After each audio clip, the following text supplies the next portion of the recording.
তো আমার অ্যাক্টিভিটিসগুলোর মধ্যে বা বডি ল্যাঙ্গুয়েজ বা ব্যক্তিত্বে বা কথাবার্তায় বা চালচলনে কখনোই আপনারা কখনো ওই ধরনের রং অ্যাক্টিভিটিস পাবেন না। আমি কখনো মেইলি অ্যাক্টিভিটিসের সাথে আপনারা খেয়াল করে দেখবেন ওই ব্যাপারগুলো নেই। মানুষের অনেক ভুল ধারণা থাকতে পারে, ভুল ব্যাখ্যা থাকতে পারে।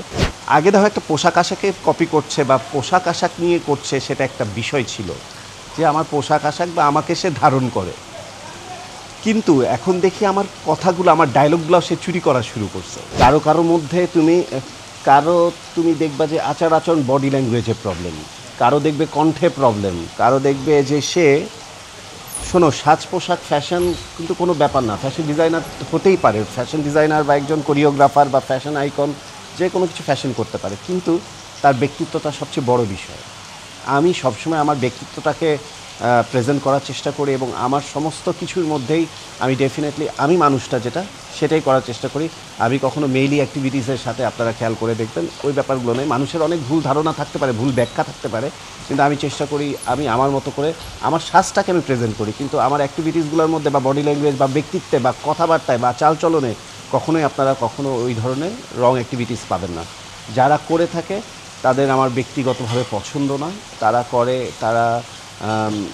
ওটা দেখতে আসলে দৃষ্টিকটু লাগে, ওটা ভালো লাগে না দেখতে। আর ওটা আসলে একটা পরিচয় বা একটা পদবি বা একটা যে সে যে একজন ডিজাইনার বা কোরিওগ্রাফার, এটা ছাড়াও অন্যান্য পেশার মানুষরাও সেম আছে। শুধু ফ্যাশন ডিজাইনার কোরিওগ্রাফার বলেই যে তাদের মধ্যে অ্যাক্টিভিটিসগুলো তা না। মেইলি সুলভ আচরণ বা অ্যাক্টিভিটিস বা মেইলি অ্যাটিটিউডের প্রেফারেন্স অনেক মানুষের মধ্যে সব পেশার সব কিছুর মধ্যে আছে। এটার জন্য কোনো রকম কোনো রাখে না। আমি দেখেছি পুলিশের লেভেলেও সেটা আছে, আমি দেখেছি মন্ত্রী লেভেলেও এটা আছে। সো আমি এমন কোনো লেভেলে এই টাইপের ক্যারেক্টার দেখিনি, এমন কোনো পেশা বা প্রফেশন বা আমি আলাদা করে ডিভাইড করতে পারবো না।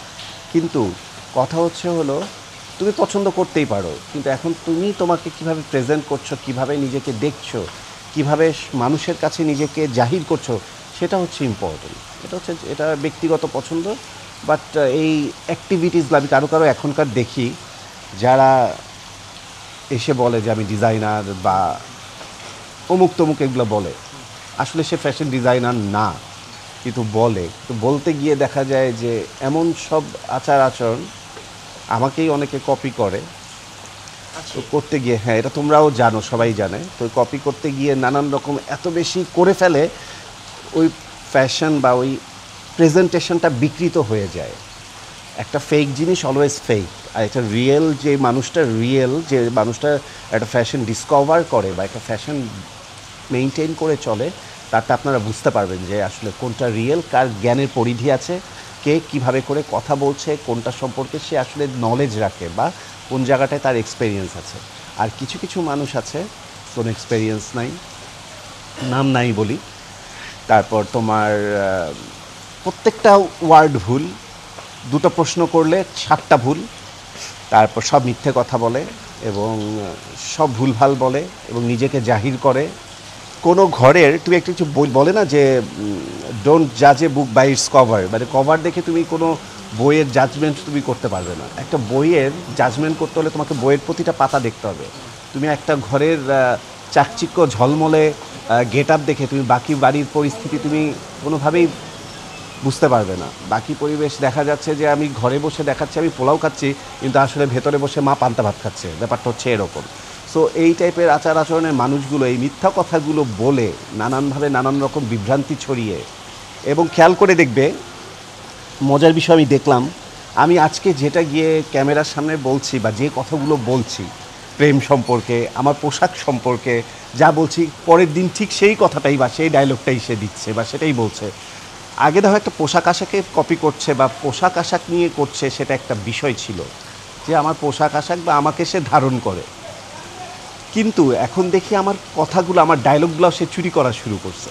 এবং সে সম্প্রতি দেখলাম একটা জায়গায় সে বলছে যে আমাকে নাকি সে চেনে না। চ্যানেল আইয়ের একটা প্রোগ্রামের একটা ইন্টারভিউতে দেখলাম যে সে বলতে, আমার নাম জিজ্ঞেস করার পর সে বলতেছে যে আমি তো তাকে ঠিক চিনলাম না, কিন্তু যে সে যে সকালে উঠে আমাকে গুলায় তারপর শরবতটা খায়, আবার রাতে ঘুমানোর সময় যে আমারে খেয়ে তারপর ঘুমায়, সেটা তো আমি জানি। আর সে তো দীর্ঘদিন আমার কাস্টমার ছিল, মানে আমার ড্রেস ডিজাইন কিনে আমার ড্রেস কিনে সে পরেছে।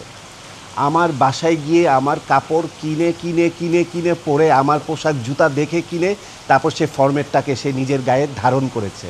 সে তো দীর্ঘদিন আমার পোশাক কিনে পরে আমার অর্ডার করে সে পরেছে।